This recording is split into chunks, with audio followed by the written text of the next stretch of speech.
मुकर्रम शाह के कमरे में समय जैसे थम सा गया था। वो बड़ी सी कुर्सी पर बैठे, हाथ में तस्बीह थामे, हर दाना धीरे धीरे घुमाते हुए कमरे में मौजूद सभी लोगों पर गहरी नजर डाल रहे थे।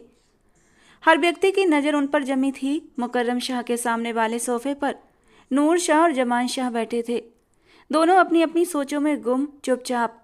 नूर ने आज नीला जोड़ा पहना हुआ था। आंखों में साफ साफ बेचैनी की छाया नजर आ रही थी। उसके चेहरे पर हल्की सी बेचैनी थी, जैसे वो कुछ समझने की कोशिश कर रही हो। उसे सबसे ज्यादा हैरानी इस बात पर थी कि उसे जमान के साथ एक ही सोफे पर क्यों बिठाया गया है। वो तो इस व्यक्ति के साथ खड़ा होना भी अपनी तौहीन समझती थी।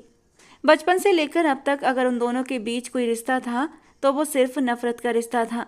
इसके अलावा उन दोनों ने कभी कोई और रिश्ता बनाया ही नहीं था। दूसरी ओर जमान शाह का चेहरा भी सख्त था।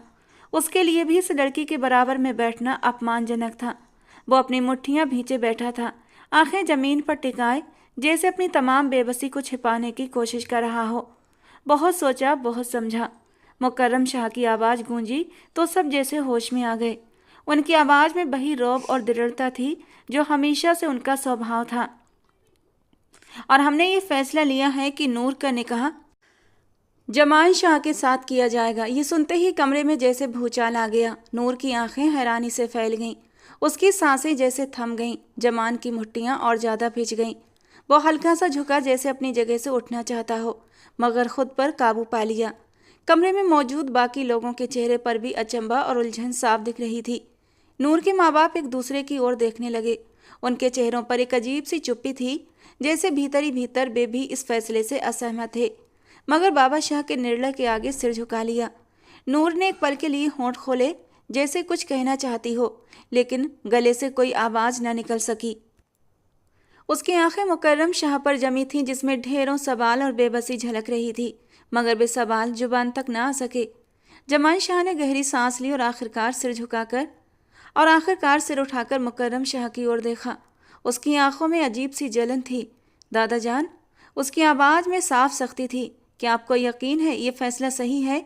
मुकर्रम शाह ने जमान शाह की आंखों में देखा और फिर पूरे इत्मीनान से कहा, यह हमारा फैसला है जमान। परिवार के भले के लिए जो सही समझा हमने वही किया। नूर ने भी हल्का सा विरोध करने की कोशिश की। दादा, लेकिन मुकर्रम शाह ने हाथ उठाकर नूर को चुप करा दिया। बेटा, हमने जो सोचा है वही सबसे बेहतर है। हम चाहते हैं कि परिवार में एकता और मजबूती बनी रहे, और हमें यही तरीका सबसे सही लगा। नूर का चेहरा गुस्से और बेबसी से लाल हो गया, मगर उसमें आगे कुछ कहने की हिम्मत नहीं बची थी। जमान ने भी अपनी नज़रें दूसरी ओर फेर लीं, जैसे वो इस बात को और सहन नहीं कर सकता था। कमरे में एक बार फिर गहरी चुप्पी छा गई, मगर इस बार ये चुप्पी पहले से भी ज़्यादा भारी थी। नूर के माँ बाप ने सिर झुका लिया और धीरे से कहा, आप जो बेहतर समझे दादा शाह। उसके पापा की आवाज़ धीमी थी, हम आपके फैसले के आगे सिर झुकाते हैं। जमान शाह के माँ बाप ने भी हल्का सा सिर झुकाया, लेकिन उनके चेहरों पर भी हैरानी की लकीरें साफ दिखाई दे रही थीं। उनकी आंखों में सवाल और चिंता थी, मगर उन्होंने भी अपने बुजुर्ग के फैसले को स्वीकार कर लिया था। नूर और जमान ने एक दूसरे की ओर देखा। उनकी आंखों में साफ नफरत झलक रही थी, मगर दोनों ने कुछ भी नहीं कहा। उनके चेहरे की खामोशी जुबान ही उनके दिल की पूरी कहानी बयान कर रही थी। मुकर्रम शाह ने संतोष की सांस ली और सभी पर एक नज़र डाली। हमारा फैसला आखिरी फैसला है। पहले दोनों का निकाह होगा और फिर उसके बाद नूर की पढ़ाई पूरी होते ही रुखसती कर दी जाएगी। यही सही है, उन्होंने कहा। अब सब अपने अपने कमरों में जा सकते हैं। सबसे पहले नूर गुस्से से भरी हुई कमरे से बाहर निकली। उसका दिमाग बिल्कुल काम नहीं कर रहा था। उसके बाद जमान ने भी किसी की परवाह नहीं की और कमरे से नहीं बल्कि पूरी हवेली से ही बाहर निकल गया। उनके बाद धीरे धीरे बाकी लोग भी उठे और कमरे से बाहर जाने लगे। मुकर्रम शाह ने उनकी पीठ पर एक नज़र डाली और धीमी आवाज़ में बोले, हमें यकीन है जमान, तुम हमारे इस फैसले से हमेशा खुश रहोगे। ये कहकर उन्होंने अपनी आंखें मूंद लीं और धीरे धीरे तस्बीह के दाने घुमाने लगे। रात के 10 बजे का वक्त था। हवेली के बाहर ठंडी ठंडी हवाएं चल रही थीं, जिसमें पेड़ों की शाखाएं धीरे धीरे हिल रही थीं।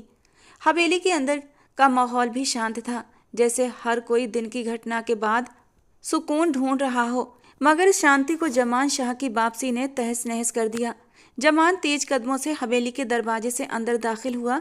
उसके चेहरे पर गुस्सा और बेचैनी साफ झलक रही थी। उसने सीधे अपने माँ बाप के कमरे की ओर कदम बढ़ाए। दरवाज़ा खटखटाए बिना अंदर घुसा और वहीं रुक गया। उसके माँ बाप सोफे पर बैठे थे। उसकी माँ तस्वीर थामे दुआ पढ़ रही थी, जबकि उसके पापा एक किताब के पन्ने पलट रहे थे। अम्मी, अब्बू, जमान की आवाज़ में गुस्सा और बेचैनी थी। ये क्या फैसला किया है आप लोगों ने? उसकी माँ ने सिर उठाकर उसे देखा और धीरे से तस्वीर अपने साइड पर रख दी। जमान बेटे, आओ बैठ जाओ, हम बात करते हैं। मगर जमान बैठने के मूड में नहीं था। वो कमरे के बीचों बीच खड़ा रहा। उसकी मुट्ठियां गुस्से से भिजी हुई थीं। अम्मी, मैं नूर से शादी नहीं कर सकता। वो लड़की जिद्दी है, बदतमीज है, उससे मेरी कभी नहीं बन सकती। आप लोग ये कैसे सोच सकते हैं कि मैं उससे शादी करूंगा? जमान के पापा ने किताब बंद की और एक गहरी सांस ली। बेटा, ये फैसला तुम्हारे दादा ने किया है और हमें उनका हुक्म मानना होगा। लेकिन अब्बू, जमान की आवाज़ और तेज हो गई, ये मेरी जिंदगी का सवाल है, मेरा भविष्य है। नूर मेरे लिए नहीं बनी। मैं किसी सीधी सादी समझदार लड़की से शादी करना चाहता हूँ जो मेरे ख्यालों को समझ सके। भले वो खूबसूरती में किसी से कम नहीं है, लेकिन मेरे लिए खूबसूरती ही सब कुछ नहीं। मुझे एक ऐसी लड़की चाहिए जो मुझे समझ सके, मुझसे मोहब्बत करे। और नूर कभी वो लड़की नहीं हो सकती। उसकी जिद, उसका घमंड और उसकी बेबाकियां सब आप लोगों की नज़रों के सामने हैं। उसके बाद भी आप लोग इस फैसले से कैसे सहमत हो गए? उसकी माँ ने हल्की सी मुस्कान के साथ कहा, बेटा, कभी कभी हमें अपने बुजुर्गों की बात को मानना पड़ता है। आपके दादा शाह ने जो भी फैसला किया है वो परिवार की भलाई के लिए ही किया है। जमान ने अपने माँ बाप की ओर अविश्वास से देखा। आप लोग समझ क्यों नहीं रहे? ये मेरी पूरी जिंदगी का सवाल है। नूर और मैं एक दूसरे के साथ कभी भी खुश नहीं रह सकते। एक दूसरे से हम लोग नफरत करते हैं। उसके और मेरे विचारों में जमीन आसमान का अंतर है। ये निकाह कैसे कामयाब हो सकता है?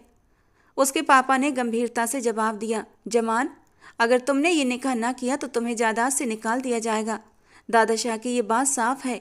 वो परिवार की एकता के लिए ये सब कर रहे हैं। जमान ने निराशा में सिर झटका। क्या जायदाद ही सब कुछ है? क्या मेरी खुशी, मेरी जिंदगी की कोई अहमियत नहीं? उसकी माँ ने नरम लहजे में कहा, बेटा, ये सब तुम दोनों की भलाई के लिए ही है। वक्त के साथ साथ सब कुछ ठीक हो जाएगा। जमान ने कमरे में इधर उधर टहलना शुरू कर दिया। उसकी सांसें गुस्से के मारे तेज हो रही थीं। आप लोग समझने की कोशिश क्यों नहीं कर रहे? नूर मेरे लिए कभी भी सही नहीं हो सकती। वो मुझे कभी नहीं समझेगी और मैं उसे। ये निकाह बस एक ज़बरदस्ती का रिश्ता होगा जिसमें न प्यार होगा और न सुकून। उसके पापा ने गंभीरता से कहा, जमान, जिंदगी में कई बार हमें अपनी इच्छाओं से समझौता करना पड़ता है। ये परिवार की बात है और हमें परिवार की भलाई के लिए कुछ कुर्बानियां देनी पड़ती हैं। जमान ने थकी हुई सांस ली और एक पल के लिए चुप हो गया। उसकी आंखों के सामने जिद्दी, मगरूर, नकचड़ी नूर का चेहरा घूम गया और उसका ख्याल आते ही उसका गला तक कड़वा हो गया। जिस लड़की को एक निगाह देखना भी उसे गवारा न था, पूरी जिंदगी के लिए उसे अपना कैसे बना सकता था? फिर उसने आखिरी कोशिश की, अब्बू, अम्मी, कम से कम एक बार दादा से बात तो करें। उन्हें समझाएं कि ये रिश्ता किसी के हक में सही नहीं है। उसकी माँ ने सिर ना में हिलाया, बेटा, हमने अपनी बात कह दी है। अब फैसला आपके दादा शाह का है और हम उनके हुक्म के खिलाफ नहीं जा सकते। जमान ने हार मानते हुए सिर झुका लिया। ठीक है, अगर आप लोग यही चाहते हैं तो फिर मैं कुछ नहीं कर सकता। लेकिन याद रखिए, इस रिश्ते में आगे कभी खुशी नहीं होगी और आगे चलकर ये रिश्ता कितना कामयाब होगा, मैं इस बात की कोई गारंटी नहीं दे सकता। आगे जो कुछ भी होगा जिम्मेदार सिर्फ और सिर्फ आप लोग होंगे। ये कहकर वो कमरे से बाहर चला गया। उसके कदमों की आहट पूरे कमरे में गूंज रही थी। उसके माँ बाप ने एक दूसरे की ओर देखा। उनके चेहरों पर चिंता थी, मगर वे अपने बाप के फैसले के सामने कुछ कहने से लाचार थे। दूसरी ओर पूरा दिन वो गुस्से से भरी रही और अब नूर का कमरा एक युद्ध के मैदान के जैसा लग रहा था। अलमारी के दरवाजे खुले हुए थे, कपड़े जमीन पर बिखरे पड़े थे और मेज पर रखी किताबें फर्श पर गिरी पड़ी थीं। नूर बिस्तर के पास खड़ी थी। उसके बाल बिखरे हुए थे, जबकि चेहरा गुस्से के मारे लाल हो रहा था। आंखों में आंसुओं का सैलाब उमड़ रहा था। सांसें तेज चल रही थीं और गुस्से में उसने एक गुलदस्ता उठाकर जमीन पर दे मारा। कांच के टुकड़े कमरे में बिखर गए। नूर की अम्मी दरवाजे पर खड़ी, जो ये सब कुछ देख रही थी, उनके चेहरे पर हैरानी और गुस्से के मिले जुले भाव थे। उन्होंने कई बार नूर को समझाने की कोशिश की, मगर नूर की जिद और बेकाबू गुस्से के आगे उनकी बात का कोई असर न हुआ। आखिरकार उनकी अम्मी ने एक कदम आगे बढ़ाया, नूर के करीब आई और एक जोरदार थप्पड़ उसके गाल पर जड़ दिया। नूर एकदम सन्न रह गई। उसने अविश्वास से अपनी माँ की ओर देखा। आंखों में आंसू थम गए, चेहरे पर दर्द और हैरानी की लहर दौड़ गई। अम्मी, आपने मुझे मारा? नूर की आवाज़ कांप रही थी, जबकि उसकी माँ ने सख्त अंदाज में जवाब दिया, हाँ मारा, क्योंकि तुम हद से बाहर जा रही हो। नूर, ये क्या तरीका है? और ये कमरा देखो, ये सब क्या है? और आखिर इतना अग्रेसिव होने की क्या ज़रूरत है? नूर ने कुछ कहने की कोशिश की, मगर उसकी अम्मी ने उसे चुप करा दिया। बस नूर, एक शब्द भी नहीं बोलोगी। जितना ड्रामा तुमने करना था कर लिया है, लेकिन एक बात कान खोलकर सुन लो, तुम्हारा निकाह सिर्फ और सिर्फ जमान शाह से ही होगा। जो तुम्हारे दादा शाह फैसला कर चुके हैं वो पत्थर की लकीर है। अब सोचना भी मत, ये फैसला बदल सकता है। ये कहकर वो कमरे से बाहर चली गई थी, जबकि नूर ने गुस्से के मारे एक और गुलदान उठाकर दीवार पर मारने की सोची, लेकिन अगले ही पल गुस्से के घूंट पीते हुए उसने गुलदान वापस टेबल पर रख दिया, क्योंकि उसे दोबारा अपनी माँ से थप्पड़ नहीं खाना था। निकाह का दिन। हवेली के विशाल आंगन में एक बड़ा शामियाना लगाया गया था, जहाँ पूरे परिवार के सदस्य इकट्ठा थे। चारों ओर रौनक लगी थी, खुशबू फैली हुई थी और लोग एक दूसरे को मुबारकबाद दे रहे थे। लेकिन इस खुशी के माहौल में दो चेहरे ऐसे भी थे जो इस जश्न से बिल्कुल अलग लग रहे थे, नूर और जमान। नूर का दिल अंदर से टूट चुका था। वो लाल शादी के जोड़े में सिर झुकाए बैठी थी, लेकिन उसके मन में तूफान उमड़ रहा था। मैंने हमेशा अपनी ज़िंदगी अपनी मर्जी से जी है, किसी की कैद में नहीं रही, और अब मुझे ऐसे इंसान से बांधा जा रहा है जो मेरी सोच, मेरी आज़ादी को समझने के बजाय मुझसे नफरत करता है। जमान दूसरी ओर खड़ा था, सफ़ेद शेरवानी में सजा हुआ, लेकिन उसका चेहरा सख्त था। उसकी आंखों में दर्द की परछाइयाँ साफ दिख रही थीं। ये कैसा खेल है? जमान ने खुद से कहा। एक ऐसी लड़की से निकाह जो खुदगर्ज है, जो अपनी मर्जी की ज़िंदगी जीती है, जिसे परिवार की इज्जत और रिवाजों की कोई परवाह नहीं। ये कैसा रिश्ता है और कैसे चलेगा? न नूर ने जमान को देखा, न जमान ने नूर को। दोनों के दिलों में एक दूसरे के लिए नफरत भरी पड़ी थी और दोनों ही इस निकाह को कैद समझ रहे थे। मगर मुकर्रम शाह का फैसला अटल था। उन्होंने किसी की कोई बात नहीं सुनी और परिवार की इज्जत और एकता के नाम पर इस निकाह का हुक्म दे दिया। निकाह पढ़ने वाले मौलवी साहब ने निकाह के बोल पढ़ने शुरू किए। नूर का दिल तेजी से धड़कने लगा। क्या ये कोई सपना है? उसने मन ही मन सोचा। शायद एक डरावना सपना जिससे न जाने मैं कब जागूंगी। जमान ने भी अपने मन में सोचा, ये निकाह सिर्फ जबरदस्ती का एक बंधन है, मैं इसे कभी स्वीकार नहीं करूंगा। नूर जैसी लड़की मेरे लिए नहीं बनी, उसे अपनी आज़ादी प्यारी है और मैं ऐसी आज़ादी के खिलाफ हूँ जो परिवार की इज्जत को दांव पर लगा दे। कबूल है, नूर ने बेदिली से कहा। उसकी आवाज़ में दुख और बेबसी थी। कबूल है, जमान ने भी ठंडे लहजे में कहा, जैसे ये शब्द उसके गले से मुश्किल से निकले हों। निकाह पूरा हो चुका था, लेकिन इस रिश्ते में ना मोहब्बत थी ना खुशी। नूर और जमान दोनों के दिलों में बस एक ही इरादा था, एक दूसरे की ज़िंदगी को जहन्नुम बना देने का। नूर ने खुद से वादा किया, मैं अपनी ज़िंदगी अपनी मर्जी से जीऊँगी, जमान की कोई बात, कोई हुक्म नहीं मानूंगी। वो मुझे रोकने की कोशिश करेगा, लेकिन मैं उसे दिखाऊंगी कि मैं किसी की बंदिश बर्दाश्त नहीं करती। और जमान ने भी ठान लिया, मैं उसे दिखाऊंगा कि आज़ादी की भी एक हद होती है। मैं उसकी जिद और खुदसरी को बर्दाश्त नहीं करूंगा। उसे मेरी बात माननी होगी, वरना ये रिश्ता कभी नहीं चलेगा। निकाह के बाद जब नूर और जमान आमने सामने आए तो उनकी निगाहें मिली, मगर उनमें मोहब्बत या अपनापन नहीं, बल्कि नफरत और जिद की झलक थी। दोनों के चेहरे पर एक अजीब सा सुकून था, लेकिन दिलों में तूफान मच रहा था। हवेली में चारों तरफ खुशियों की गूंज थी, लेकिन नूर और जमान के दिलों में सिर्फ दुख, नफरत और एक दूसरे की जिंदगी बर्बाद करने के इरादे। जो दीवार उनके बीच खड़ी हो चुकी थी, शायद वो कभी न गिरती। निकाह के बाद जमान सब कुछ छोड़कर हवेली से निकल गया और अपने फार्म हाउस चला गया। उसका दिमाग इस वक्त बिल्कुल भी ठिकाने पर नहीं था। जिस लड़की से उसने सारी जिंदगी नफरत की, वो अब उसकी बीवी बन चुकी थी। ये बात उसे हजम नहीं हो रही थी। वो अभी लौटने का इरादा नहीं रखता था, मगर माँ की लगातार आती कॉल से परेशान होकर पिछली रात ही वापस लौट आया था। जबकि अपने कमरे में आकर नूर ने ज्वेलरी को उतारकर फेंकना शुरू कर दिया था। उसने मन में पक्का इरादा बना लिया था, इस रिश्ते को कैसे ख़त्म करना है। अभी सिर्फ निकाह हुआ था, विदाई नहीं हुई थी। हवेली में सुबह का वक्त था, हल्की धूप आंगन में बिखर रही थी। नूर अपने कमरे से बाहर आई, नीली जीन्स जो टखनों से ऊपर आ रही थी, सफ़ेद ढीली ढाली शॉर्ट शर्ट पहने जो इतनी ट्रांसपेरेंट थी कि उसके ब्लैक इनर बियर साफ दिखाई दे रहे थे। कंधे पर बैग डाले, खुले बालों के साथ और चेहरे पर ताजगी लिए। आज उसने जानबूझकर इस टाइप के कपड़े पहने थे। शॉर्ट कपड़े तो पहले भी पहनती थी, लेकिन आज कुछ ज़्यादा ही बोल्ड अंदाज में तैयार हुई थी, वो भी जमान को चिढ़ाने के लिए।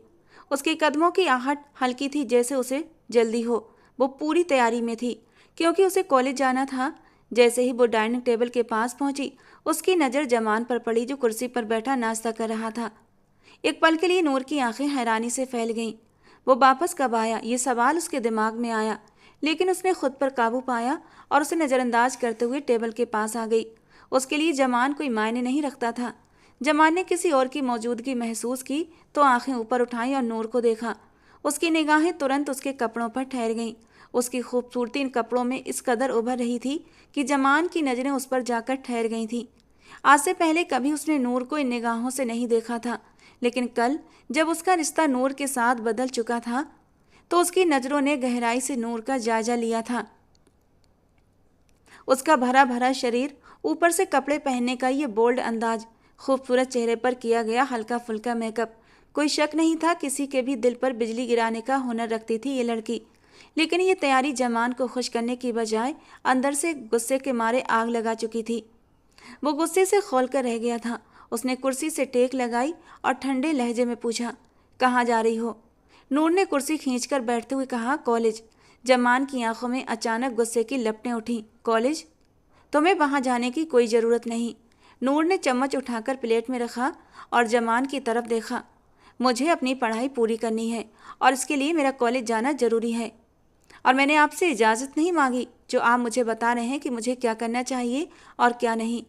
जमान ने अपनी कुर्सी सीधी की और सख्त लहजे में कहा, ये कपड़े पहनकर कॉलेज जाओगी? उसका लहजा बेहद सर्द था। लड़कियों की इज्जत छुप कर रहने में होती है, ना कि यूं सरेआम नुमाइश करने में। अगर जाना ही है तो ढंग के कपड़े पहनकर जाओ, वरना मैं तुम्हें हवेली की चौखट पार नहीं करने दूंगा। वो हक जताते हुए बोला। नूर की आंखों में गुस्से की चमक आ गई थी। ये मेरी ज़िंदगी है और मैं क्या पहनूंगी ये मेरा फैसला होगा। तुम्हें ये हक नहीं कि मेरे कपड़ों पर ऐतराज़ करो। जमान ने सख्त लहजे में कहा, ये निकाह एक ज़बरदस्ती का रिश्ता है, लेकिन इसका मतलब ये नहीं कि तुम अपनी मनमानी करो। मैं तुम्हें इस तरह बाहर नहीं जाने दूंगा। नूर ने कुर्सी से उठते हुए कहा, मुझे किसी की इजाज़त की ज़रूरत नहीं है। मैं अपनी मर्जी की मालिक हूँ और तुम मेरे रास्ते में रुकावट नहीं बन सकते। जमान ने तंज भरी मुस्कान के साथ कहा, अपनी मर्जी की मालिक?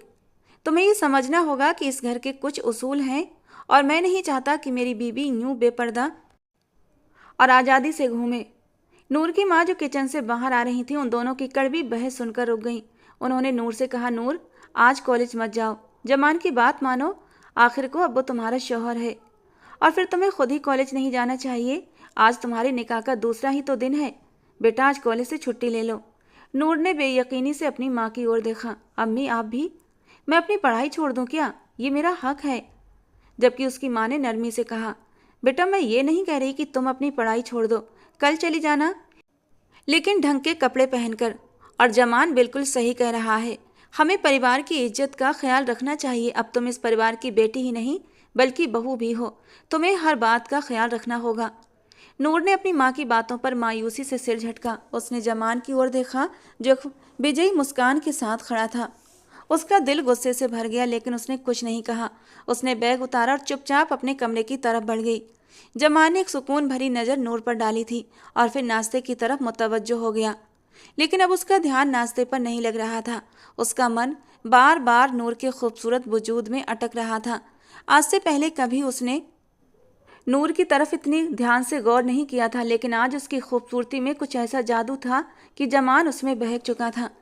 शायद नेचुरल अट्रैक्शन था जो मर्द को औरत की तरफ खींचता है, लेकिन वो नूर की तरफ अट्रैक्ट नहीं होना चाहता था। वो उसे अपने लेवल की लड़की समझता ही नहीं था, उसे गिरी हुई नज़रों से देखता था। लेकिन चाहने के बावजूद भी वो उसकी खूबसूरती से नज़र नहीं चुरा पा रहा था। शायद ये इस रिश्ते का असर था जो दोनों के बीच बन चुका था। जैसे तैसे उसने खुद पर काबू पाया था और फिर नाश्ता छोड़कर अपने कमरे में चला गया। जर्निश बेगम ने गहरी सांस ली और किचन की तरफ वापस चली गई, जबकि नूर अपने कमरे में जाकर बिस्तर पर बैठ गई। उसकी आंखों में आंसू थे, मगर वो खुद को मजबूत दिखाने की कोशिश कर रही थी। उसका दिल बहुत बुरी तरह टूट चुका था, लेकिन दिमाग किसी कीमत पर भी काबू में नहीं आ रहा था। वो अपने कमरे में बेचैनी से टहल रही थी। उसके दिल में गुस्सा उबाल खा रहा था। जमान की बातें और उसके रवैये ने उसे अंदर से हिलाकर रख दिया था। आखिरकार वो गुस्से से उठी और जमान के कमरे की तरफ चल दी। उसका इरादा साफ था, वो जमान को उसकी औकात याद दिलाना चाहती थी। उसे ये बताना चाहती थी कि वो उसकी नज़र में कोई अहमियत नहीं रखता। नूर ने बिना दस्तक दिए कमरे का दरवाज़ा जोर से खोला। जमान कमरे में बैठा कुछ कागजात देख रहा था। नूर की अचानक आमद पर उसने सिर उठाया। वो अब भी उन्हीं कपड़ों में थी, मगर उसके चेहरे पर किसी हैरानी का असर नहीं था। वो अपनी जगह पर पुरसुकून बैठा रहा, जैसे नूर की ये हरकत उसके लिए मामूली बात हो। ये क्या बदतमीजी थी, नूर ने तल्ख लहजे में कहा। तुम खुद को आखिर समझते क्या हो? तुम्हारे ख्याल में तुम मुझे रोक सकते हो, मेरी ज़िंदगी में दखल दे सकते हो? तुम मेरे लिए कुछ भी नहीं हो, समझे जमान शाह। जमान ने कागजात मेज पर रखे और नूर की तरफ ठंडी नज़रों से देखा। यही बात करने आई हो तो सुन लो। तुम्हारी ज़िंदगी में मुझे कोई दिलचस्पी नहीं है नूर, मगर इस घर में जो उसूल हैं वो तुम्हें मानने होंगे, और अब तुम मेरे निकाह में हो, इसलिए मैं ये बेहुदा लिबास बर्दाश्त नहीं करूँगा। वो उसके कपड़ों पर तंज कसते हुए बोला। नूर ने तंजिया हंसी के साथ कहा, उसूल? तुम्हारे उसूल? ये सब फिजूल हैं। तुम्हारी सोच इतनी छोटी है कि तुम लड़कियों की आज़ादी बर्दाश्त कर ही नहीं सकते। तुम्हें लगता है कि मैं तुम्हारे कहने पर अपनी ज़िंदगी अपनी मर्जी से जीना छोड़ दूंगी। जमान ने ठंडे लहजे में कहा। नूर, तुम जो कुछ भी कह रही हो मुझे उस बात की कोई भी परवाह नहीं है, मगर ये याद रखो कि इस घर की इज्जत मेरे हाथ में है, और मैं ये बिल्कुल भी बर्दाश्त नहीं करूँगा कि कोई इस इज्जत को नुकसान पहुँचाए। नूर ने गुस्से से तमतमाते हुए कहा। इज्जत? तुम्हारी इज्जत? तुम्हारे ख्याल में तुम मुझे रोक सकते हो? तुम मेरे लिए कुछ भी नहीं हो, और तुम्हारी बातों की मेरे लिए कोई अहमियत नहीं। जमान ने कुर्सी से उठकर उसकी तरफ कदम बढ़ाए। वो ठीक उसके सामने जाकर खड़ा हुआ, जबकि जमान को अपने इतने करीब पाकर वो एक पल के लिए घबरा गई थी और फिर एक कदम पीछे हटी। लेकिन जमान 2 कदम आगे बढ़ा, और आगे बढ़कर उसने नूर की कमर में हाथ डालते हुए उसे अपने करीब खींचा था, और झटके से नूर की नरम नाजुक धड़कनें जमान के चौड़े सीने से जा टकराईं। उन धड़कनों की नरम नाजुकी को महसूस करते ही जमान की रग रग में शरारे से दौड़ने लगे थे। निकाह के बाद वो उसके लिए जायज़ हो गई थी, उस पर वो हक रखता था, और यह एहसास ही काफ़ी था कि वो उसकी बीवी थी। जज्बात की शिद्दत से उसका दिल मचल उठा था, लेकिन फ़िलहाल अभी वो कोई शरारत करने के मूड में नहीं था, इसलिए गहरी सांस लेते हुए उसने खुद को रिलैक्स किया।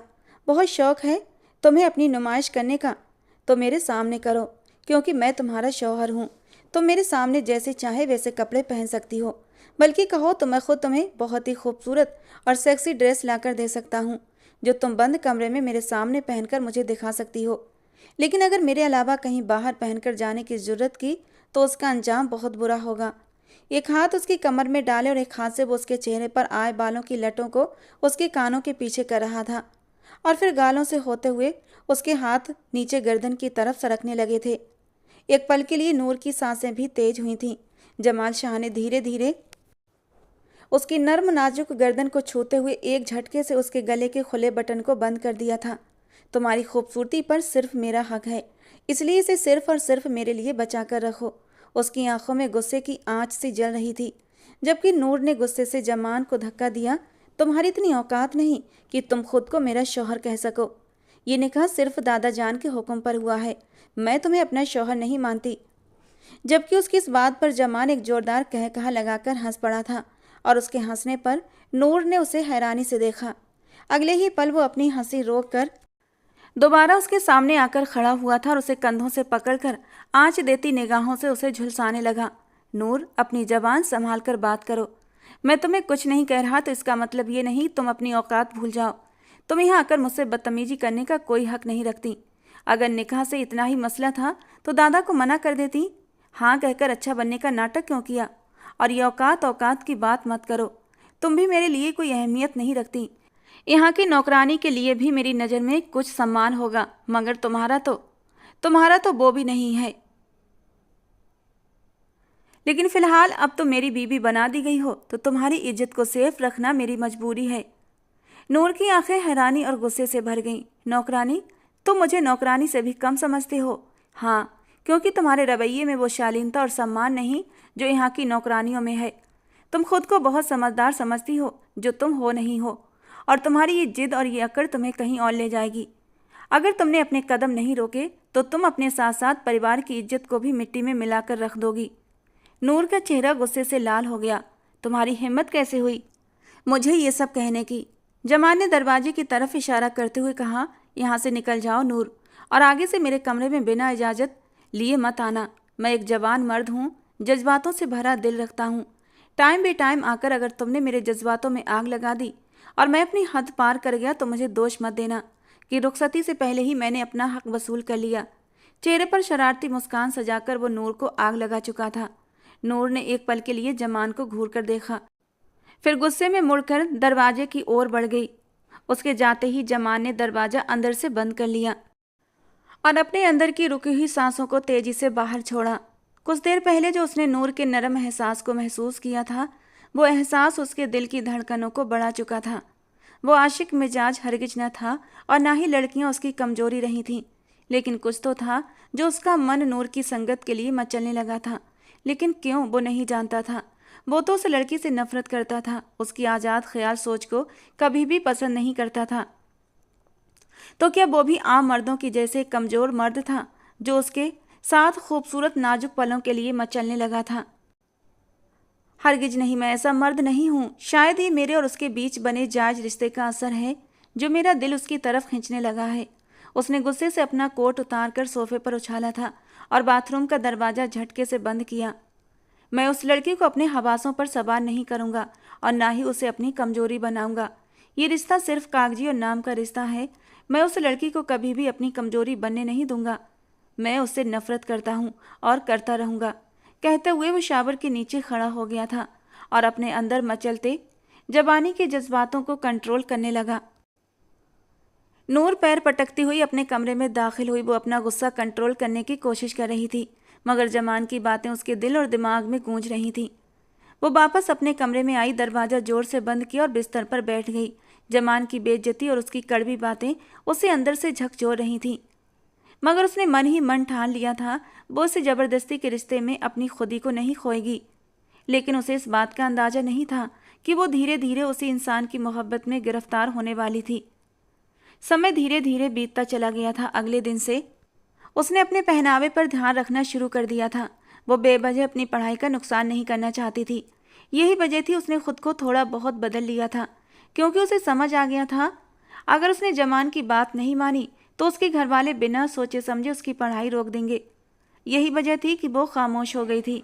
आज भी दिन आम दिनों की तरह था। सूरज ढलने को था जब नूर कॉलेज से वापस आ रही थी। कॉलेज से थोड़ी ही दूरी पर उसकी गाड़ी अचानक रुक गई। ड्राइवर ने कई बार कोशिश की, मगर गाड़ी स्टार्ट नहीं हुई। वो झुंझलाकर बोली, कितना टाइम और लगेगा? उसे मालूम था अगर वो देर करती तो इस बात पर भी जमान को ऐतराज होता। यही वजह थी वो एक पल के लिए बेचैन हो गई थी। ड्राइवर चुपचाप अपनी कोशिश में लगा हुआ था जब अचानक उसका क्लास फेलो एहतशाम वहां से गुजरते हुए रुका। एहतशाम ने मुस्कुराते हुए मदद की पेशकश की तो नूर ने हिचकिचाते हुए उसकी मदद को कबूल कर लिया। ड्राइवर मना करना चाहता था क्योंकि वो हवेली के उसूलों से वाकिफ था, मगर नूर को दूसरी गाड़ी में बैठते देखकर वो खामोश हो गया। नूर एहतशाम की गाड़ी में बैठकर हवेली की तरफ रवाना हो गई, इस बात से बेपरवाह कि अब उसके साथ क्या होने वाला है। हवेली के दरवाजे पर गाड़ी रुकने पर नूर ने एहतशाम का शुक्रिया अदा किया। वो गाड़ी से नीचे उतरी, मगर जैसे ही उसने सामने देखा उसकी सांसें थम गईं। जमान शाह काले शलवार कुर्ते में खड़ा था और गुस्से से जलती हुई नज़रों से नूर को घूर रहा था। ऐसा लग रहा था जैसे वो उसे निगल जाना चाहता हो। नूर की धड़कन एक पल के लिए तेज हुई थी, मगर उसने अपने चेहरे पर मुस्कान सजा ली और एहतशाम से ज़रूरत से ज़्यादा हंस हंस कर बातें करने लगी। ये हरकत उसने जानबूझकर की थी। जमान ने अपनी मुट्ठियां भींच लीं। उसका चेहरा गुस्से और बर्दाश्त की हद से सख्त हो गया था। नूर की ये हरकत, ये बेबाकी उसे एक पल के लिए भी बर्दाश्त नहीं हुई थी। जैसे ही नूर ने दरवाजे के अंदर कदम रखा, जमान तेजी से आगे बढ़ा और उसका बाजू पकड़कर उसे अंदर खींच लिया। ये क्या कर रहे हो? नूर ने बाजू छुड़ाने की कोशिश करते हुए कहा, मगर जमान की पकड़ मजबूत थी। चुप, जमान ने गुस्से से दहाड़ते हुए कहा। क्या समझती हो तुम अपने आप को? नूर ने भी गुस्से से कहा, मैं समझती हूँ कि तुम्हें मुझ पर हुक्म चलाने का कोई हक नहीं जमान शाह। जमान ने उसे सख्त नज़रों से घूरते हुए कहा, हक है नूर, तुम मेरी बीवी हो और तुम्हारा यूं किसी गैर मर्द के साथ हंस हंस कर बातें करना मेरी इज्जत के खिलाफ है। नूर ने तंजिया हंसी के साथ कहा, इज्जत? तुम्हारी इज्जत? मैं एहतशाम के साथ सिर्फ घर वापस आ रही थी और तुम इसे इज्जत का मसला बना रहे हो, जमान ने गुस्से में कहा। अच्छे और शरीफ घर की लड़कियां इस तरह गैर मर्दों से बातें नहीं करती नूर। तुम्हें कोई शर्म लिहाज है या नहीं? रही बात तुम्हारी गाड़ी खराब होने की, तो तुम मुझे फ़ोन कर सकती थी। इस तरह किसी की भी गाड़ी में बैठकर आने की क्या ज़रूरत थी? तुम्हें अपनी इज्जत का ख्याल रखना चाहिए, नूर ने सख्ती से कहा। मुझे अपनी इज्जत का पता है जमान शाह, और मैं जानती हूँ कब, कहाँ और किससे बात करनी है। तुम अपनी पुरानी सोच अपने पास रखो, जमान ने नूर के चेहरे के करीब आकर कहा। ये पुरानी सोच नहीं है, ये उसूल है, और तुम्हें ये उसूल मानने होंगे। नूर ने जमान की आंखों में आंखें डालकर कहा, मैं तुम्हारे उसूलों के मुताबिक नहीं चल सकती जमान। मैं अपनी ज़िंदगी अपनी मर्जी से जीने की आदी हूँ और तुम मुझे रोक नहीं सकते, जमान ने सख्त लहजे में कहा। नूर, ये तुम्हारे लिए आखिरी मौका है। अगर तुमने दोबारा ऐसी हरकत की तो मैं इसे बर्दाश्त नहीं करूँगा, नूर ने बाजू छुड़ाते हुए कहा। मुझे धमकियाँ देना बंद करो जमान शाह, तुम्हारे उसूल मेरे लिए कोई अहमियत नहीं रखते, जमान ने नूर की तरफ इशारा करते हुए कहा। यह घर मेरी जिम्मेदारी है और मैं यहाँ किसी की भी ऐसी हरकत बर्दाश्त नहीं करूँगा जो इस घर की इज्जत को नुकसान पहुँचाए, नूर ने तल्ख लहजे में कहा। ये इज्जत तुम्हारी सोच की पैदावार है जमान, और मैं तुम्हारी सोच के मुताबिक अपनी ज़िंदगी नहीं गुजार सकती, जमान ने गुस्से से कहा। नूर, तुम्हें समझना होगा, ये रिश्ता सिर्फ एक कागजी समझौता नहीं है। तुम्हें इस रिश्ते की इज्जत करनी होगी, वरना तुम्हें इसके नतीजे भुगतने होंगे। लेकिन नूर ने उसे नज़रअंदाज किया और गुस्से से पैर पटकती हुई अपने कमरे में चली गई। जमान गुस्से से भरा हुआ अपनी माँ के कमरे की ओर बढ़ गया। उसके कदमों की आवाज़ से ही अंदाजा हो रहा था वो कितना गुस्से में है। दरवाज़ा जोर से खोलकर वो अंदर दाखिल हुआ। उसकी माँ सोफे पर बैठी कुछ पढ़ रही थी, मगर जमान के अंदाज से घबराकर उन्होंने किताब बंद कर दी और उसकी तरफ देखा। अम्मी, जमान ने गुस्से से कहा, बहुत शौक था ना आपको मेरी शादी करवाने का, वो भी एक ऐसी लड़की से जो खुदसर और जिद्दी है। अब देख लिया नतीजा। उस लड़की ने मुझे एकदम पागल कर दिया है। न उसे हवेली की इज्जत की परवाह है और न वो मेरी बात मानती है, उसकी माँ ने ठंडे लहजे में कहा। जमान बेटा, ये कैसी बातें कर रहे हो? नूर अभी नई है इस रिश्ते में, उसे सब समझने में थोड़ा सा वक्त लगेगा। वक्त? जमान ने कड़वी हंसी के साथ कहा। कितना वक्त चाहिए होगा उसे? वो बचपन से इसी घर में रहती आई है, उसे हवेली के उसूलों का पता होना चाहिए। और फिर जब से निकाह हुआ है उसने मुझे एक लम्हा भी सुकून का नहीं दिया। उसकी हर हरकत मेरी बर्दाश्त से बाहर हो चुकी है, उसकी माँ ने नरम लहजे में कहा। बेटा, रिश्तों में बर्दाश्त और समझौते की ज़रूरत होती है, तुम्हें थोड़ा सब्र से काम लेना होगा। सब्र? जमान ने तंज भरे अंदाज में कहा। अम्मी, जितना सब्र करना था मैंने कर लिया, अब मुझसे और नहीं होगा, सुरमीन बेगम ने परेशान होकर कहा। तो फिर तुम क्या चाहते हो? विदाई का इंतजाम करें फ़ौरन, जमान ने सख्त लहजे में कहा। मैं ये रोज़ रोज़ की बहस और झगड़े नहीं सह सकता। अगर निकाह हो गया है तो रुखसती भी होनी चाहिए। समरीन बेगम उसकी बात सुनकर परेशान हो गई, मगर खामोश रहीं। उन्होंने गहरी सांस लेते हुए कहा, जमान, ये सब कुछ इतनी जल्दी ठीक नहीं होगा, तुम्हें नूर को समझने का वक्त देना होगा। वक्त? जमान ने तल्खी से कहा। अम्मी, वक्त देने की बात ना ही करें तो ज़्यादा अच्छा है, मैंने पहले दिन से ही सब्र किया है, मगर नूर की हर हरकत मुझे और ज़्यादा गुस्सा दिला रही है। वो मेरी ज़िंदगी में कोई भी सकारात्मक बदलाव नहीं ला रही, बल्कि हर दिन मेरे लिए और मुश्किलें खड़ी कर रही है। समरीन बेगम ने हमदर्दी से अपने बेटे की ओर देखा। जमान, शायद तुम्हें उससे खुलकर बात करनी चाहिए, उसे समझाने की कोशिश करो कि तुम्हारी क्या उम्मीदें हैं उससे, जमान ने नामे सिर हिलाते हुए कहा। मैंने कोशिश की अम्मी, मगर उसने मेरी किसी बात को अहमियत नहीं दी। वो अपनी दुनिया में ही मगन है और उसे मेरी परवाह नहीं है। अब मुझसे और नहीं होगा, उसकी माँ ने नरमी से कहा। बेटा, हर रिश्ते में मसले होते हैं, अगर तुम दोनों मिलकर इन्हें सुलझाने की कोशिश करोगे तो सब कुछ बेहतर हो सकता है। अब मुझे किसी हल की ज़रूरत नहीं है अम्मी, जमान ने गुस्से से कहा। मैं सिर्फ ये चाहता हूँ कि नूर इस घर की इज्जत का ख्याल रखे और अपनी हद में रहे। अगर वो ये नहीं कर सकती तो इस रिश्ते का कोई मतलब नहीं बनता।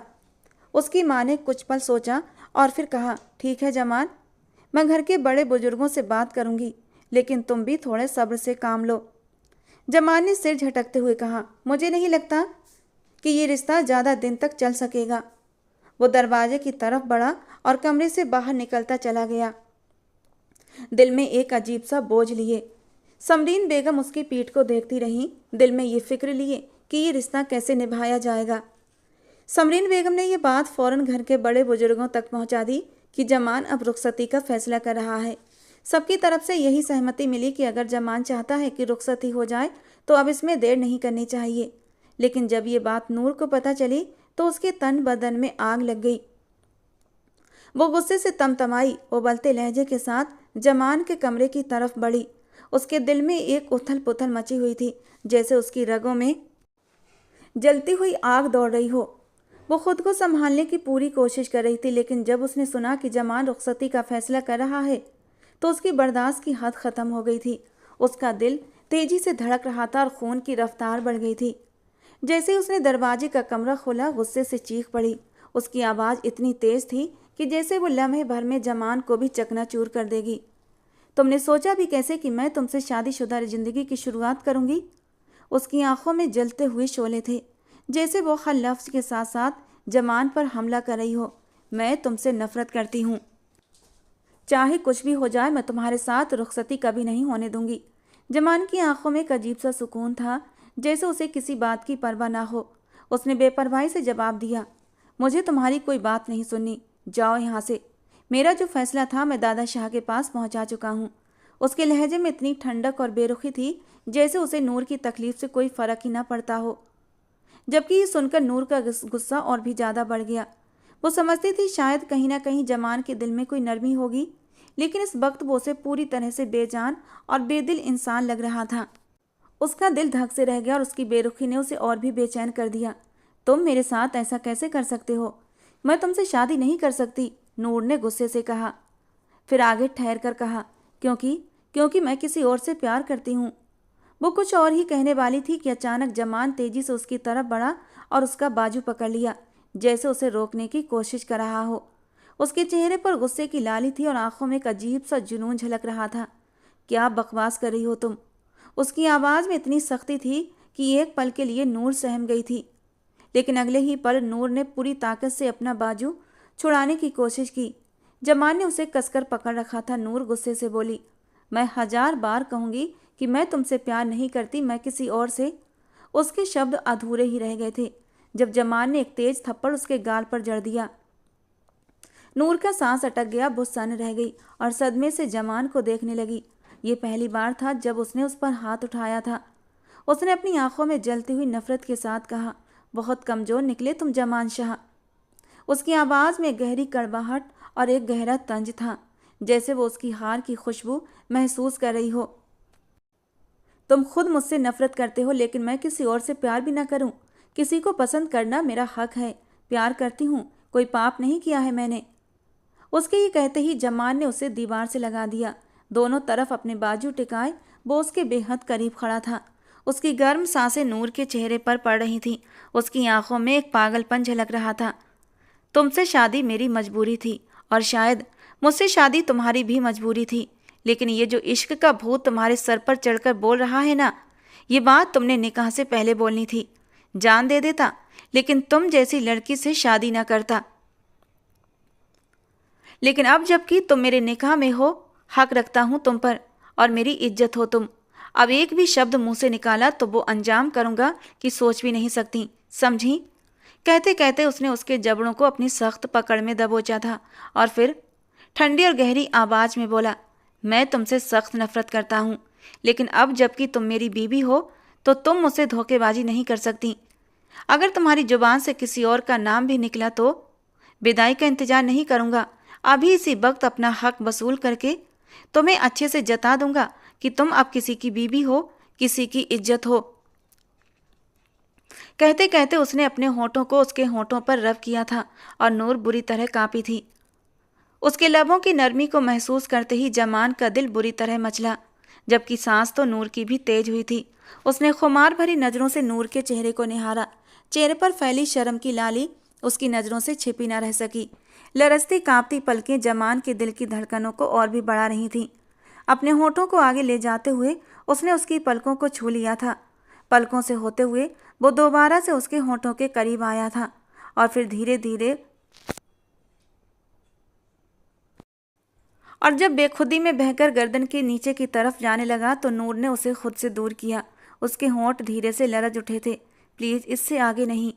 गहरी सांस लेते हुए जमान ने उसकी आंखों में आंखें डालकर कहा, नूर इससे आगे मैं भी अभी जाना नहीं चाहता। ये सब कुछ तो मैं शादी की पहली रात ही वसूल करूँगा। अभी फ़िलहाल जो भी तुम्हारे दिमाग में जो ये भूसा भरा है ना, इस भूसे को निकाल दो वरना। उसके लहजे में छुपी धमकी से ये साफ जाहिर था कि वो कुछ भी कर सकता था। नूर ने बड़ी मुश्किल से खुद को जमान से अलग किया था और चुपचाप कमरे से बाहर निकल गई। उसका दिल तेजी से धड़क रहा था, सांसें भारी हो रही थीं। जमान का स्पर्श उसके रग रग में उतर चुका था और उसके गुस्से को सोचकर वो बुरी तरह डर भी गई थी। उसने जमान को कभी इस तरह के गुस्से में नहीं देखा था। उसका थप्पड़ और उसका वो जुनूनी रवैया अब भी उसके दिमाग में गूंज रहा था, जैसे कोई चुभता हुआ कांटा। उसके दिल में एक फैसला हो चुका था, वो इस हवेली में और इन लोगों के बीच नहीं रह सकती। उसने अपना मोबाइल उठाया और फौरन एहतशाम को कॉल की। वो जानती थी एहतशाम उससे प्यार करता है और हमेशा उसकी मदद के लिए तैयार रहता है। उसका दिल जोरों से धड़क रहा था, जैसे वो कोई बड़ा कदम उठाने जा रही हो, लेकिन उसे लग रहा था अब उसके पास कोई और रास्ता नहीं बचा। कॉल रिसीव होते ही एहतशाम की आवाज़ आई, हेलो, हाँ नूर बोलो, क्या हुआ? नूर ने घबराई हुई आवाज़ में कहा, एहतशाम क्या तुम मेरी मदद कर सकते हो? मैं अपने कजिन से शादी नहीं करना चाहती। अगर आज रात मैं यहाँ से नहीं निकली तो कल मेरी रुखसती हो जाएगी। मैं यहाँ नहीं रह सकती। एहतशाम कुछ पलों तक खामोश रहा, जैसे वो उसकी तकलीफ को महसूस कर रहा हो। फिर उसने गहरी सांस लेते हुए कहा, ठीक है, तुम हवेली के पीछे आ जाना, मैं तुम्हें वहाँ से ले जाऊँगा। उसके बाद मैं तुम्हारी तलाक करवा कर तुम्हें उससे हमेशा के लिए आज़ाद करवा लूँगा और फिर बाद में हम दोनों शादी कर लेंगे। नूर की आंखों में एक चमक आ गई, जैसे उसके अंदर की बेचैनी थोड़ी कम हो गई हो। उसने जल्दी जल्दी अपना जरूरी सामान समेटा और हवेली के पीछे के दरवाजे पर जाकर खड़ी हो गई। उसे डर भी लग रहा था कि अगर जमान ने उसे देख लिया तो वो उसे जान से मार देगा। अब वो जमान के बदलते रंगों को बहुत अच्छे से पहचानने लगी थी। करीब आधे घंटे बाद एहतशाम अपनी गाड़ी लेकर वहां पहुंचा। नूर ने हालात की परवाह किए बिना उसकी गाड़ी में बैठते ही शहर की ओर रुख कर लिया। लेकिन वो मासूम लड़की ये नहीं जानती थी कि जिसे वो अपना हमदर्द समझ रही थी वही असल में सबसे बड़ा धोखेबाज था। वे अभी शहर के रास्ते में ही थे कि अचानक एहतशाम ने गाड़ी फार्म हाउस की ओर मोड़ ली। नूर एक पल के लिए चौंक गई, क्योंकि ये रास्ता सिद्रा के घर जाने वाला नहीं था। वो कुछ कहने ही वाली थी, लेकिन फिर सोचा शायद वो किसी दूसरे रास्ते से लेकर जा रहा होगा। लेकिन जब उसने देखा एहतशाम ने गाड़ी एक फार्म हाउस के सामने रोकी तो वो हैरान रह गई। उसने एक झटके से पूछा, ये कहाँ ले आए हो मुझे एहतशाम? नूर की आवाज़ में उलझन और घबराहट थी। वो बेचैनी से एहतशाम की तरफ देखते हुए बोली, मैंने कहा था ना मुझे सिद्रा के घर छोड़ दो। एहतशाम ने हल्की हंसी के साथ उसकी तरफ देखा, जैसे सब कुछ सामान्य हो। अरे क्यों, आओ आज हम दोनों साथ में थोड़ा वक्त बिताते हैं। उसकी आवाज़ में एक अजीब सा तंज था, जैसे वो अपनी समझ से सब कुछ ठीक कर रहा हो। नूर की आंखों में डर की एक लहर दौड़ी। वो तुरंत कहना चाहती थी कि वो यहाँ नहीं रुकना चाहती, मगर एहतशाम ने एक झटके से उसका हाथ पकड़ लिया और उसे जबरदस्ती गाड़ी से बाहर निकालने लगा। छोड़ो मुझे, नूर ने जोर से कहा, मगर एहतशाम की पकड़ मजबूत थी। वो उसकी कलाई कसकर पकड़े हुए फार्म हाउस के दरवाजे की तरफ ले जा रहा था। नूर की घबराहट और बेचैनी बढ़ चुकी थी, जैसे वो किसी अनजान और ख़तरनाक जगह पर आ गई हो। वो उसे पीछे धकेलने की कोशिश कर रही थी, मगर एहतशाम की पकड़ हर बार और भी ज़्यादा मजबूत होती जा रही थी। तुम क्या कर रहे हो एहतशाम? नूर की आवाज़ कांप रही थी। मुझे जाने दो, मैं सिद्रा के घर जाना चाहती हूँ, मुझे यहाँ नहीं रुकना। एहतशाम की आंखों में एक अजीब सी चमक उभरी थी और उसके चेहरे पर एक ठंडी मुस्कान थी, जैसे वो जो कर रहा था वही सही था। तुम्हें कहीं जाने की ज़रूरत नहीं है नूर, तुम्हारे लिए सब कुछ यहीं तो है। आज की रात ऐसी हसीन बनाऊंगा कि पूरी ज़िंदगी याद रखोगी। उसने कुटिलता से मुस्कुराते हुए कहा। नूर की हालत अब हद से ज़्यादा ख़राब हो रही थी। उसके कदम लड़खड़ा रहे थे और वो किसी भी तरह से खुद को छुड़ाने की कोशिश कर रही थी। उसके अंदर डर इतना बढ़ चुका था कि अब वो एहतशाम से और भी ज़्यादा घबराने लगी थी। वो किसी भी तरह खुद को छुड़ाकर भाग जाना चाहती थी, मगर उसकी पकड़ मजबूत थी कि वो चाह कर भी खुद को छुड़ा नहीं पा रही थी। एहतशाम उसे लिए हुए फार्म हाउस के अंदर एक कमरे में ले आया। अभी वो उस पर गलत हरकत करने ही वाला था, तभी नूर ने एक जोरदार थप्पड़ उसके मुंह पर जड़ दिया। खबरदार, खबरदार जो मेरे करीब आने की कोशिश की। मैं तो तुम्हें एक अच्छा इंसान समझती थी, मुझे लगा तुम मुझसे प्यार करते हो और मैं जमान की नफरत में तुम्हारे साथ चली आई, लेकिन शायद मैं बेवकूफ़ थी और आज इस बेवकूफ़ी की सज़ा मुझे इस कदर भयानक मिल रही है। कहते कहते उसने उसके मुंह पर थूक भी दिया था और शायद यही उसकी बर्बादी की शुरुआत थी। तुम्हारी इतनी हिम्मत! आज तुम्हें बताऊंगा मेरे साथ बदतमीजी करने की क्या सज़ा है। ये कहकर एहतशाम गुस्से से उसकी गर्दन की तरफ झुकने ही वाला था कि तभी कमरे का दरवाज़ा जोर की आवाज़ के साथ खुला था। नूर और एहतशाम दोनों ने चौंक कर दरवाजे की ओर देखा। वहाँ कोई और नहीं बल्कि जमान शाह खड़ा था। उसकी आंखों में गुस्से का एक तेज तूफान था जो किसी बुरे वक्त की दस्तक दे रहा था। चेहरा गुस्से से तमतमा रहा था और वो तेज कदमों से अंदर आया। एहतशाम! जवान की गुस्से से भरी आवाज़ कमरे में गूंज उठी। तुम्हें शर्म नहीं आती? ये क्या कर रहा था? एहतशाम, जो अब तक नूर को जबरदस्ती पकड़कर रखे हुए था, जमान की दहाड़ सुनकर कांप उठा। वो घबराकर नूर को छोड़कर पीछे हटा, मगर अगले ही पल जमान ने उसका हाथ पकड़कर उसे जमीन पर पटक दिया। हिम्मत कैसे हुई मेरी बीबी को हाथ लगाने की? मैं तेरी जान निकाल लूंगा। ये कहते ही उसने एहतशाम को जमीन पर गिरा दिया और उसे मारने लगा। उसके गुस्से की इस वक्त कोई हद नहीं थी। जिस पल नूर हवेली से बाहर निकली थी, उसी पल जमान के गार्ड्स ने उसे खबर दे दी थी और वो तुरंत अपनी गाड़ी लेकर उसके पीछे आ गया था। मगर उसे अंदाजा नहीं था ये नीच आदमी नूर के साथ इतनी बदसलूकी करने की कोशिश करेगा। जमान ने नूर की तरफ मुड़ते हुए उसे गले से लगा लिया। नूर की आंखों में आंसू थे और वो पूरी स्थिति को लेकर बहुत शर्मिंदगी महसूस कर रही थी। उसके शरीर में एक बुरी तरह कंपन हो रहा था और वो बस रोते हुए जमान के सीने में छिप गई। मुझे माफ़ कर दो जमान, मैंने बहुत बड़ी गलती की है, नूर ने रोते हुए कहा। मुझे नहीं पता था कि मुझे क्या हो गया था। बस मैं गुस्से और जिद में आ गई थी कि तुम्हारे सामने नहीं झुकूंगी, लेकिन मैं नादान थी। अपने जायज़ रिश्ते को भूलकर नाजायज़ रिश्ते के पीछे भाग रही थी और अब मुझे अपनी गलती का एहसास हो गया है। जमान ने उसकी पीठ पर हल्के से हाथ फेरा और फिर नरम आवाज़ में कहा, नूर, तुम्हें कभी भी अपनी इज्जत को किसी के सामने यूं बेमोल नहीं करना चाहिए। लड़कियों की इज्जत उनकी चार दीवारी में ही होती है। मैं ये नहीं कहता कि लड़कियों को शिक्षा नहीं लेनी चाहिए, लेकिन हमेशा अपनी सीमाओं और अपनी मर्यादाओं का ध्यान रखकर। नूर ने सिर झुका लिया और उसकी आंखों से और भी आंसू बहने लगे। वो जानती थी कि उसने अपने आप को बचाने की कोशिश की थी, लेकिन उसने अपनी इज्जत और ख़ुद को और भी खतरे में डाल लिया था। वो जानती थी कि जमान की बात बिल्कुल सही थी। जमान ने उसका चेहरा अपने हाथों से ऊपर उठाया और उसके माथे पर एक प्यार भरा, जब तक मैं जिंदा हूं तुम्हारी इज्जत पर एक आंच भी नहीं आने दूंगा। लेकिन तुम्हें भी चाहिए कि तुम अपनी इज्जत का ख्याल रखो, क्योंकि अब तुम मेरी बीवी हो। हम दोनों ने जो कुछ भी किया वो हमारा बचपना था, लेकिन अब हमारे बीच एक रिश्ता है और उसका ख्याल हम दोनों को रखना चाहिए। नूर और भी ज़्यादा रोते हुए उसके सीने से लग चुकी थी और जमान ने भी उसे अपने सीने से भींच लिया था, क्योंकि उसे एहसास हो चुका था वो नूर से मोहब्बत करने लगा था। इसीलिए उसके लिए इतना बेचैन रहता था और उसे उसकी तलब होती थी। वो उसकी हिफाजत के लिए वो उसे हिफाजत के साथ घर ले आया था। घर में सब लोगों ने उन्हें बाहर से आते देखा तो हैरान हुए थे, जबकि जमान ने सबको समझा दिया था कि वो उसे डिनर कराने के इरादे से बाहर लेकर गया था, क्योंकि उन दोनों की विदाई से पहले की रात थी और वो लोग उसे यादगार बनाना चाहते थे। सब लोगों ने सुकून का सांस लिया था। खैर, जो भी था, वो दोनों मियाँ बीवी थे, एक दूसरे पर हक रखते थे और कल तो वैसे भी दोनों की विदाई हो जानी थी। नूर ने प्यार भरी नज़र से जमान को देखा था, क्योंकि उसे एहसास हो गया था कि जो सुरक्षा जमान उसे दे सकता है वो सुरक्षा कोई और नहीं दे सकता। भले ही दोनों के बीच कई मतभेद थे, लेकिन आज इस मौके ने नूर को ये समझने पर मजबूर कर दिया था कि औरत का पति से ज़्यादा कोई दूसरा ख्याल रख ही नहीं सकता।